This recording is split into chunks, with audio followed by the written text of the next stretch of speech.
VHT Classic 18 came in. Kind of a confused error report. Might have been mentioned as smoke. I'm not quite sure. I will find out. This thing's really hard to get into. Let me show you what I found so far. Alright, so everything's on the inside there. And I've got to get this top cover off to access that. In order to remove the top cover, I first need to remove this plate, which holds the tube stuff in here. So it's got this kind of EL84 retainer like a Blues Junior.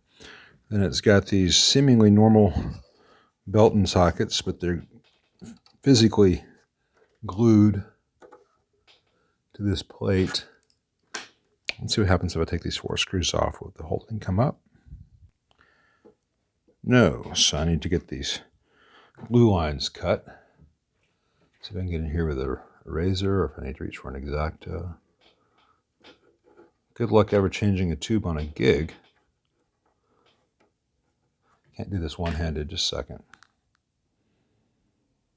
Okay, got the tube covers off after I physically cut everything. Let's pull the tubes out.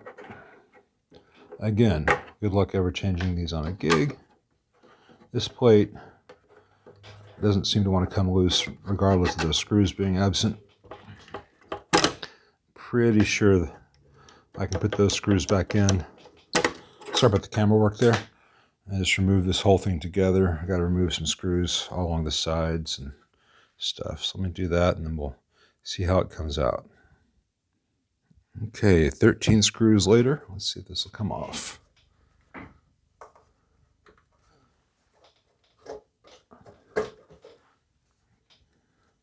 Again, I can't do this one-handed. Just a second. Oh, you gotta be kidding me. So, I get the clamshell off, and here I find this board. And aside from these filter caps, all the components are on the other side. I guess they don't want anyone stealing their secret sauce. So for me to see what's wrong with this amp, I've got to physically disconnect it, which makes it really difficult to test and test the circuit to see if it's working right, because I can't see even measurement points on this thing. I hope this doesn't turn into another one of those discouraging designed to be landfill amps. Let's see. Well, given the difficulty of reaching anything inside this amp, I'm hoping that it's just a bum tube or something. Had a blown HT fuse, which is 500 milliamps. I'm putting a new one in. And I'm going to power it on with a current limiter with no tubes in place. Put in the tubes it came with and put in some tubes I have here.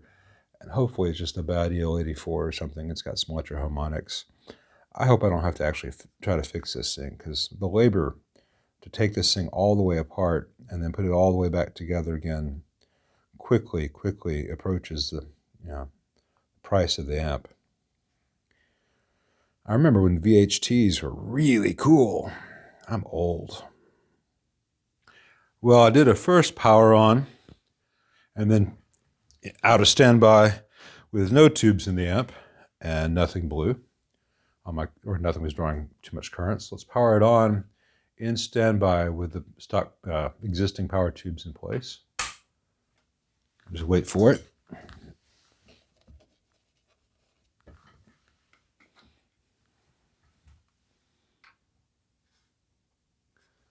Trying to see if both tubes light up. Let me turn off my bench light. You can hide such things.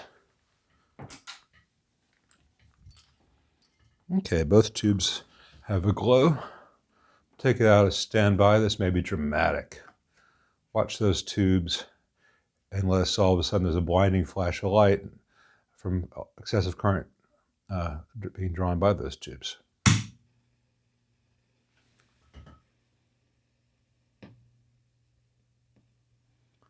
All right, that's not a promising sound. There are no preamp tubes in the amp.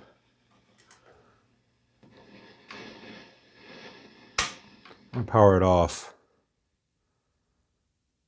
I strongly suspect one or more bad EL84s there. If it's not that, then something's going to be wrong inside the amp circuitry itself. The VHT was kind enough to hide all that from us. The two EL84s look okay, and they sound okay when I shake them, but that doesn't always tell everything we need to know. So let's see here. What do we got handy?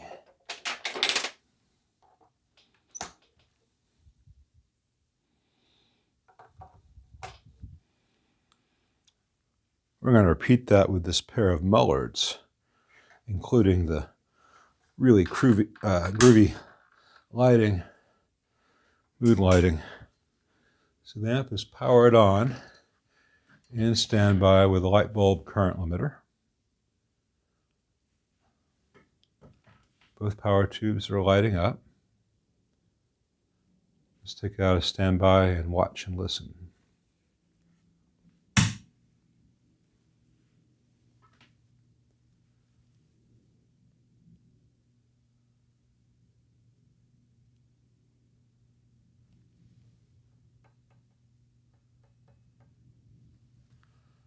Well, so far, so good.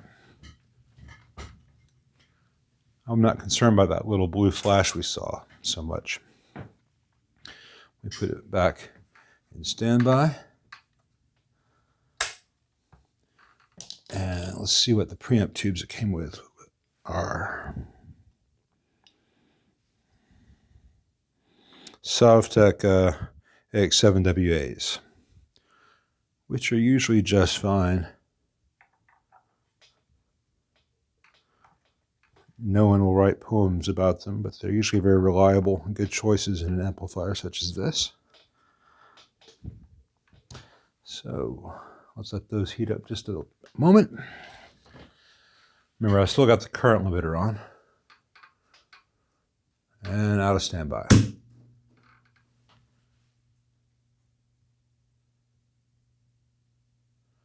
Well, that's promising.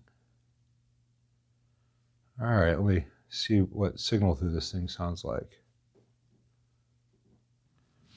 Okay, still using the current limiter.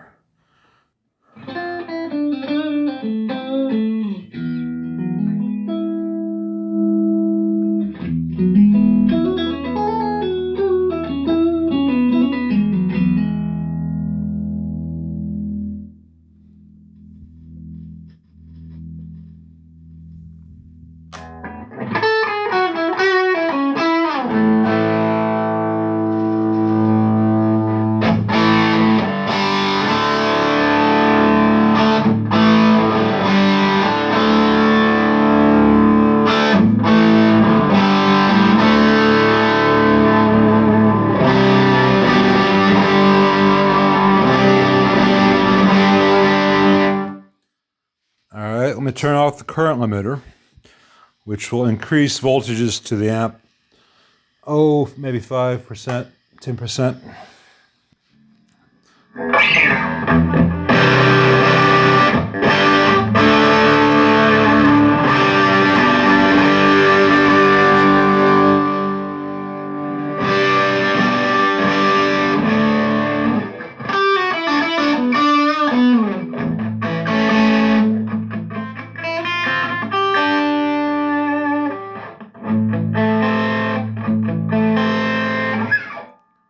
There's a fuzzy fizziness in the background.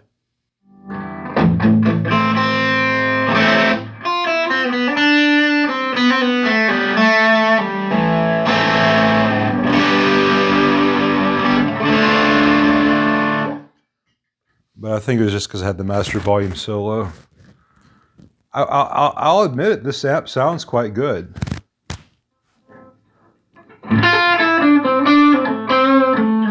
It's never about snobbery.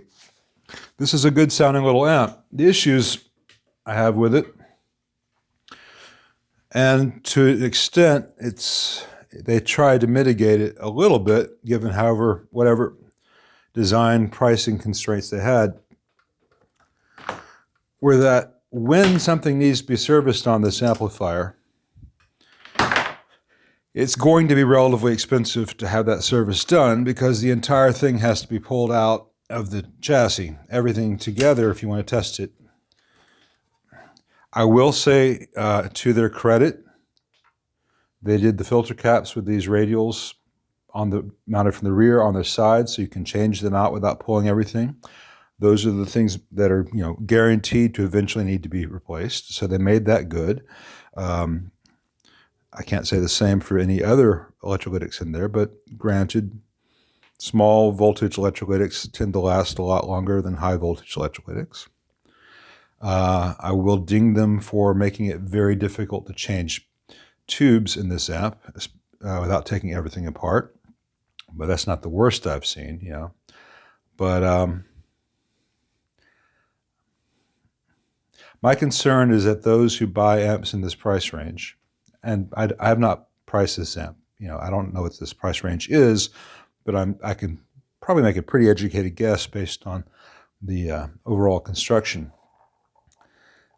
The service can exceed the budget of many shopping in this price point.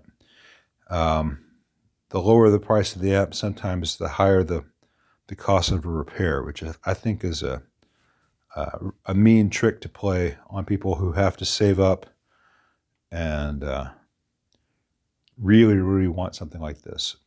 So one guy's $400 amplifier that needs $200-300 worth of repairs, it's a much bigger commitment than another guy's $3,000 amplifier that needs the same $300 worth of repairs. And you guys all know this. I don't need to belabor the point. I'm just concerned about the longevity of it and the total cost of ownership. But it does sound very good. And I'm glad to report that this one at least seems to just have had a bad pair of EL84s, which took out the HT fuse. So this particular repair bill will be quite low. Hurrah!